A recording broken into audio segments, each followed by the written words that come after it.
Menses মাসিক অর্থাৎ ঋতুস্রাব, যেটা মেয়েদের প্রতি মাসেই হয় একটা নির্দিষ্ট সাইকেলে 28 থেকে 32 দিনের মধ্যে। এটা প্রত্যেক পরিণত মেয়েদের, যাদের বয়স অ্যাটলিস্ট এখন 10 বছর থেকে অনেকের মাসিক শুরু হয়ে যায়, 10 থেকে 12, এবং আনটিল 48 to 50 পর্যন্ত, 48 থেকে 50 বছর পর্যন্ত এটা চলতে থাকে মেয়েদের সাইক্লিক ওয়ে।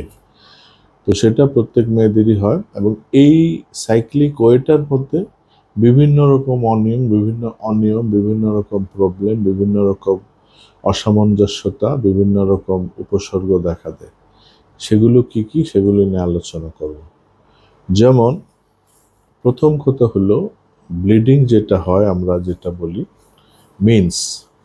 মিন্সের মধ্যে কয়েকটা প্রকারভেদ আছে। যেমন অ্যামোনোরিয়া হলো কি,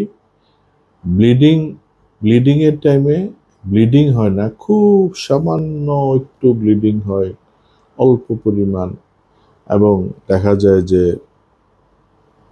মনে হয় মাসিক হলো কি হলো না, একটা সাসপিসিয়াস, একটা একটা এটাকে কি বলবো, একটা অনিশ্চয়তা যে আসলে কি পিরিয়ডটা হলো না হলো না। তো এইটাকে বলে অ্যামোনোরিয়া, অর্থাৎ যেই মাসিকের মধ্যে ব্লিডিং খুবই কম, খুব ইনসাফিসিয়েন্ট, এবং যেটার মধ্যে অনেক সময় দেখা যায় কখনো কখনো ড্রপ ব্লিডিং 2-3 ফোঁটা হয়, আবার বন্ধ হয়ে যায়, এবং সেটা দেখা যায় এক দুই দিন একটু দেখে, আবার দেখে না, কখনো দেখা যায় না। তা এই জন্য যাদের মাসিক হয় তারা বুঝে যে এটা কি মাসিক হলো না হলো না, এটা কি রক্তের ফোঁটা পড়লো নাকি মাসিকের ফোঁটা, এটা ক্লিয়ার না। এইটার নাম হলো অ্যামোনোরিয়া, এবং এই অ্যামোনোরিয়া মূলত দেখা যায় যে একটা সার্টেন এইজে 40-র পরে বা 35-এর পরে আমরা দেখি, এর আগে কিন্তু অ্যামোনোরিয়া খুব একটা দেখা যায় না। আবার অনেক ক্ষেত্রে, কোনো ক্ষেত্রে আর্লি এজে মেয়েদের দেখা যায় প্রথম যখন মাসিক শুরু হয় তখন 2-1 ফোঁটা যায়, আবার দেখা যায় কি বন্ধ থাকে, 2 বছর, 1 বছর, 6 মাস বন্ধ থাকে, আবার শুরু হয়। তো এই মাসিকটার নাম আমরা বলতে পারি অ্যামোনোরিয়া, এবং এই অ্যামোনোরিয়া যাদের আছে তাদের ব্লিডিংটা ক্লিয়ার হওয়ার জন্য, মাসিকটা ক্লিয়ার হওয়ার জন্য, এবং একটা নির্দিষ্ট ডেট পর্যন্ত হওয়ার জন্য আমরা ডাক্তাররা ওষুধ প্রয়োগ করতে পারি। এবং সেই ক্ষেত্রে এটা অনেক সময় আমরা দেখি, যখন রোগীর কেস হিস্ট্রি নেই, দেখি যদি রোগীর যদি কোনো এনিমিক ভাব থাকে, অর্থাৎ রক্তশূন্যতা থাকে, রোগী ফিজিক্যালি দুর্বল থাকে, রোগীর হরমোনাল কোনো ইমব্যালেন্স থাকে, হ্যাঁ, তাতে দেখা যায় যে এই ডিজিজগুলি সাধারণত হয়। আবার কারো দেখা যায় যে সব ঠিক আছে কিন্তু এমনিতেই হতে পারে। তো এই রোগের লক্ষণগুলো কি কি? লক্ষণগুলি আমরা যদি বলি, যেমন 1 নম্বর হলো নির্দিষ্ট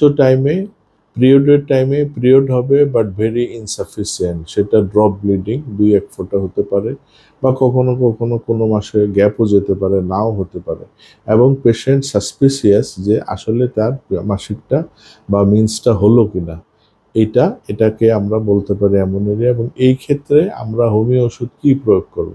এই ক্ষেত্রে আমরা রোগীর ফিজিক্যাল কন্ডিশন, রোগীর হরমোনাল স্ট্যাটাস এবং অন্যান্য অবস্থা বিবেচনা করে রোগীকে আমরা বিভিন্ন রকম ওষুধ অ্যাপ্লাই করতে পারি। তবে বিভিন্ন রকম ওষুধ যার যেটা আসে সেটা আমরা প্রয়োজনে আমরা যদি অ্যানিমিক ভাব থাকে, তার মধ্যে রক্তশূন্যতা থাকে, হিমোগ্লোবিন লেভেল কম থাকে, তাহলে আমরা মনে করেন চায়না বা অন্যান্য ওষুধ যেগুলিতে রক্ত ফর্ম করে বা রক্ত গ্রো করে বা হিমোগ্লোবিন বা এই ধরনের ওষুধগুলি আমরা অ্যাপ্লাই করতে পারি। এবং প্রয়োজনে আমরা যদি রোগীর ফিজিক্যাল কন্ডিশন দুর্বল থাকে, তাকে ভালো খাবার দাবার দেওয়ার ব্যবস্থা করি।